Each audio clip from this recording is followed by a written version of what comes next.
নমস্কার, আমি তরুণ ঘোষ। আপনারা সবাই জানেন গতকালকে এয়ার ইন্ডিয়ার একটি বিমান 787 দুর্ঘটনায় বহু যাত্রী মারা গেছেন। বিমান কর্মী এবং যাত্রী প্রচুর মারা গেছেন এই দুর্ঘটনায়। যারা প্রাণ হারিয়েছেন তাদের আত্মার শান্তি কামনা করছি। যারা পরিবার, যারা দুঃখ পেয়েছেন, যারা কষ্ট পেয়েছেন, যারা খুব ভেঙে পড়েছেন, তাদের আমি আর কিছু সান্ত্বনা আমার জানানোর নেই।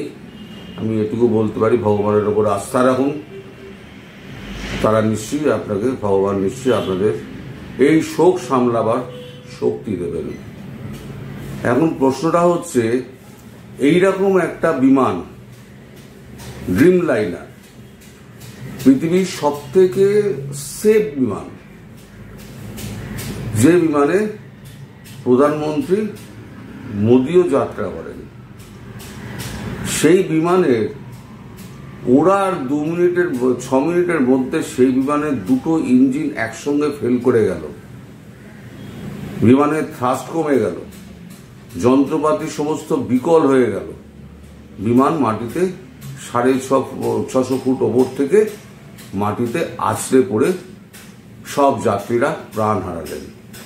এটা কি নিছকই দুর্ঘটনা, নাকি কোনো রকম এর পেছনে উদ্দেশ্যমূলক কিছু রয়েছে? এখন তদন্ত চলছে। ব্ল্যাক বক্স উদ্ধার করা হয়েছে। সেই ব্ল্যাক বক্সের খুঁটিনাটি সমস্ত বিশ্লেষণ হবে। বোয়িং থেকে লোক এসছেন, তারাও এ করবে। আমাদের ডিরেক্টর জেনারেল অফ এভিয়েশন, তারাও সমস্ত তদন্ত করছেন। তদন্ত কমিটি করা হয়েছে। কিন্তু একটা সন্দেহ চারদিকে কিন্তু উঁকি মারছে, সেটা হচ্ছে অন্তর্ঘাত। এই অন্তর্ঘাতের পেছনে কিন্তু লুকিয়ে আছে সিন্দুর। সিন্দুরে যারা যারা আঘাত পেয়েছিল তারা কারা? একটা হচ্ছে পাকিস্তান, একটা হচ্ছে চীন, আর একটা হচ্ছে তুর্কি। চীন চুপচাপ আছে মুখে, চীন খুব চালাক, চীন মুখে চুপচাপ, কোনো কথা বলবে না। আজ পর্যন্ত চীনের কাছ থেকে একটা স্টেটমেন্ট বেরোয়নি। যা স্টেটমেন্ট বেরিয়েছে সামান্য তুর্কি দিয়েছে, আর বাকি বকে যাচ্ছে পাকিস্তান। এবং আর একটা জিনিস যেটা খুব চোখ টাটানো ব্যাপার, সেটা হচ্ছে এই আহমেদাবাদে গ্রাউন্ড হ্যান্ডলিং এর কাজ করে তুর্কি। আর সেখানে গ্রাউন্ড হ্যান্ডলিং এ প্রচুর বাংলাদেশি এবং রোহিঙ্গা, যারা এইখান থেকে ফলস আধার কার্ড, প্যান কার্ড তৈরি করিয়ে নিয়ে গিয়ে ভারতবর্ষের বিভিন্ন প্রান্তে ছড়িয়ে পড়েছেন। তারাই ওখানে গ্রাউন্ড হ্যান্ডলিং এর চাকরিতে যোগ দিয়েছিলেন।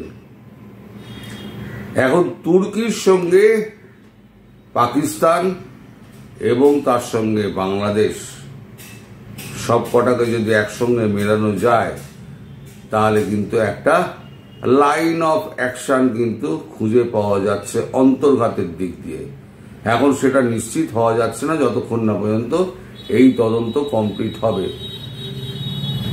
এইটা অন্তর্ঘাতের প্রশ্নটা এই কারণে উঠে আসছে যে দুজন পাইলট যারা চালাচ্ছিলেন তারা অত্যন্ত অভিজ্ঞ। তারা বহুদিন ধরে বিমান চালাচ্ছেন।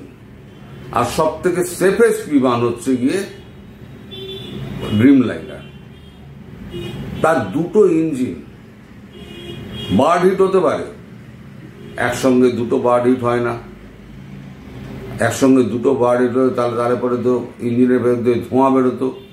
যে সমাজ মাধ্যমে যে ছবি বেরিয়ে আসছে তাদের দেখা যাচ্ছে ইঞ্জিনে তো কোনো আগুন ধরেনি, কোনো ধোঁয়া বেরোয়নি, জাস্ট বিমানটা জাস্ট স্লাইডিং করতে করতে ধপ করে পড়ে গেল 6.5 মিনিটের মধ্যে।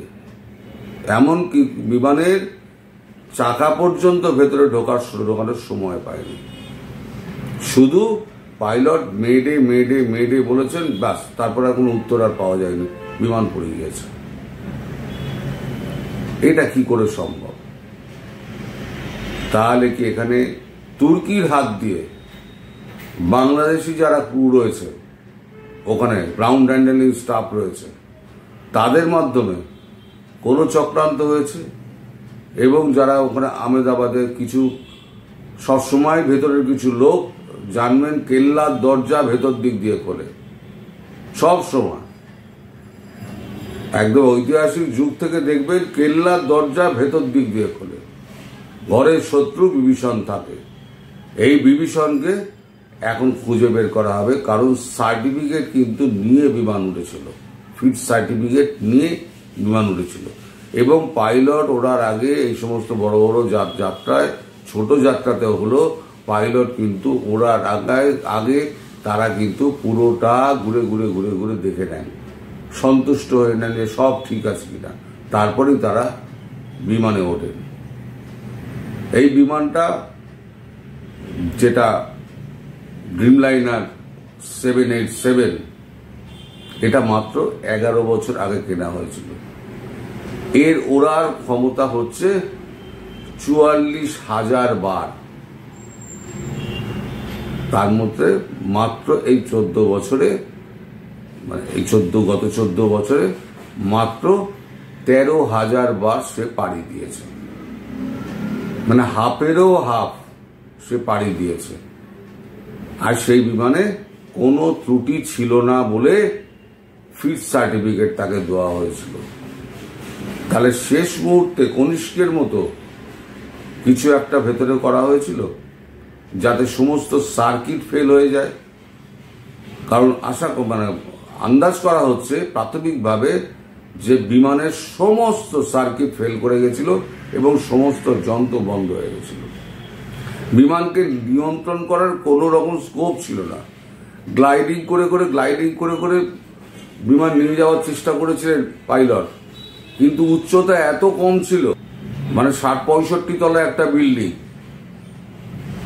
650 ফিট, এমন কিছু নয়, সেখান থেকে একটা অত বড় বিমান একটা গ্লাইডিং করা সম্ভব না।